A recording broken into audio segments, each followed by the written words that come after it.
Hi everyone, I'm Nettie Kay. Welcome back to my studio.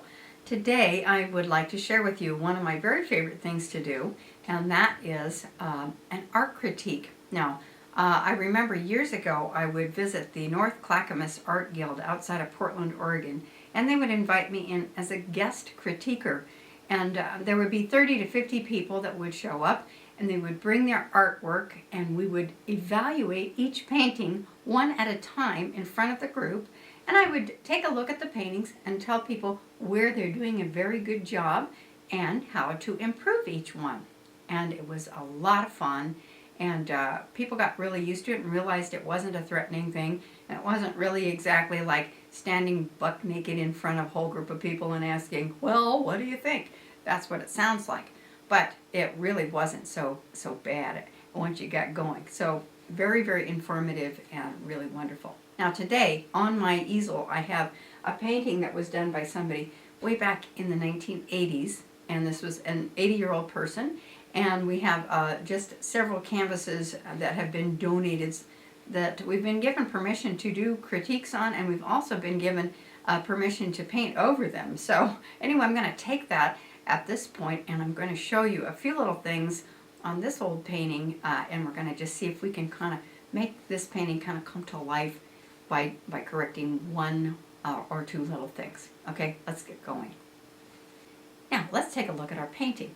The first thing I really like is I like this blue sky in contrast with this nice gold foliage that's happening. And she's got a lot of good things going on with the fact that her fence posts are getting smaller as they go back into space, and you know, a few little things. Now, that's not what I want to focus on. What I want to focus on is the fact that we don't seem to have one source of light. That's the second thing on our list of the top 10 reasons why your paintings may be looking a little bit amateurish.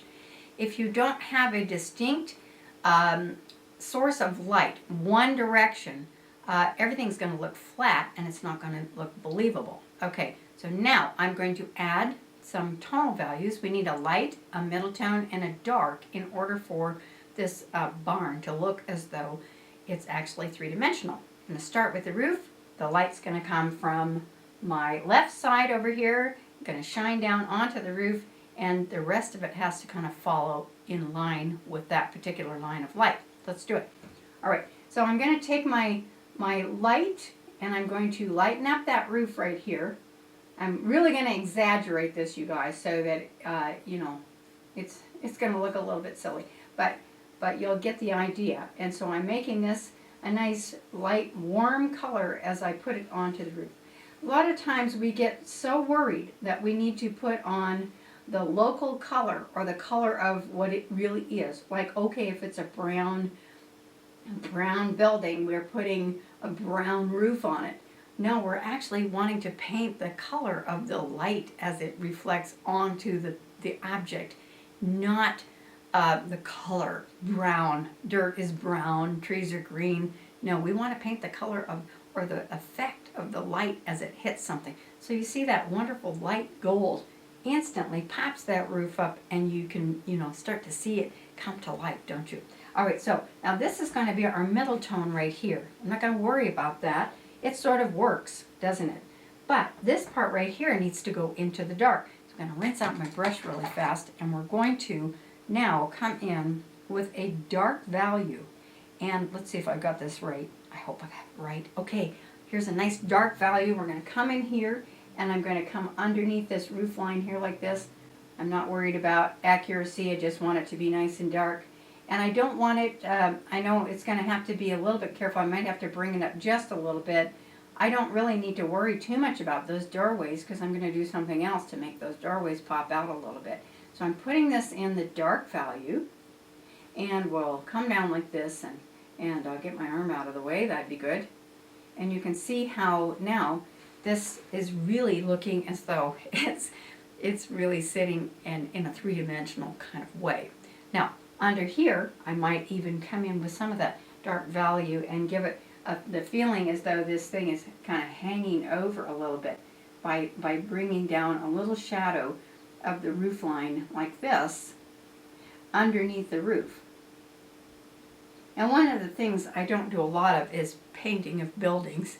It's not my thing. I love round things. I love objects. I love portraits and that sort of thing. But you do need to kind of understand this a little bit. So, we all need to learn how to paint things even if they're not our thing, really. But this is important for you. And so you see I've got a little shadow coming down there. And that makes that roof just kind of start to hang out over the side as the sun is casting a shadow down here.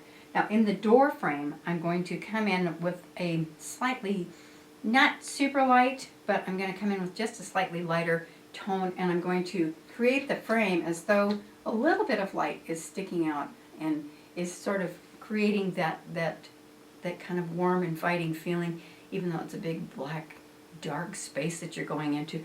But I'm going to do the same thing here. And remember, as long as the barn's not falling down, the lines should be straight up and down if you're doing door jambs. They don't ever go this way unless the barn's falling down. So I'm going to try to keep these straight up and down. It might not look like that to you, but that's what I'm going to do right there. And we have these two little bits of light that really are starting to help this thing along. I think I will also come back in over here and add just a tiny, tiny shadow on this part of the window so that it looks like it's kind of, and maybe underneath the windowsill as well. Yes, there we go. So now it's starting to really, really look good. And I can do all sorts of stuff by, creating little bits of, this kind of thing and get into some detail. I need to make sure that the basis of the entire structure has got the proper 3 tones at least, if not even more. You may even go up into 5 tones if you want, or 9 tones, but we need at the minimum, we need 3 tones, a light, a middle tone, and a dark. I hope that helps. All right, now I'm going to do the very same thing on these posts here. These posts are all just brown, and I need to add, on this one I'm going to add a little bit of the light color. I'm going to add the light color on the top of the post right here, and you may not be able to see that.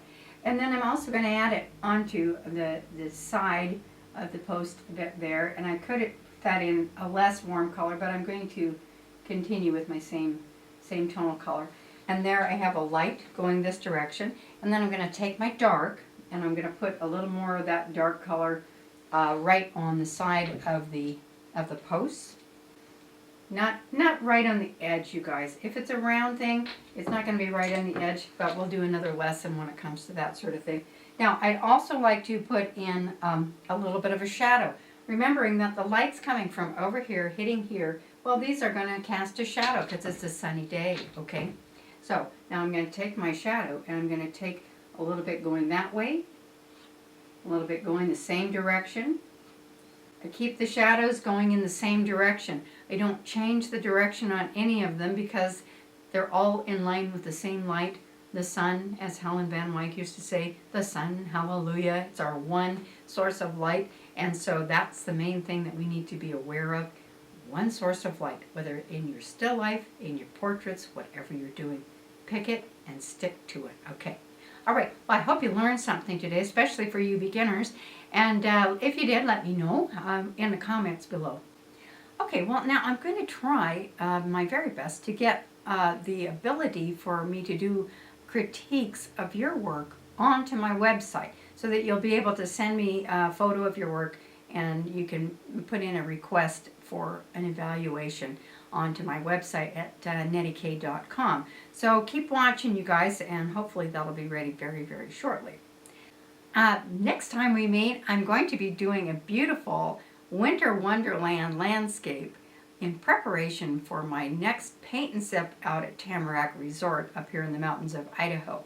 It's going to be a beautiful painting, and I hope you will paint along, and then maybe you'll have something to photograph and make beautiful Christmas cards or something out of. So that'll be kind of an extra bonus, won't it? Yeah. So thank you guys so much for watching, and don't forget to subscribe if you haven't already. And I'll see you again next time. Bye-bye for now.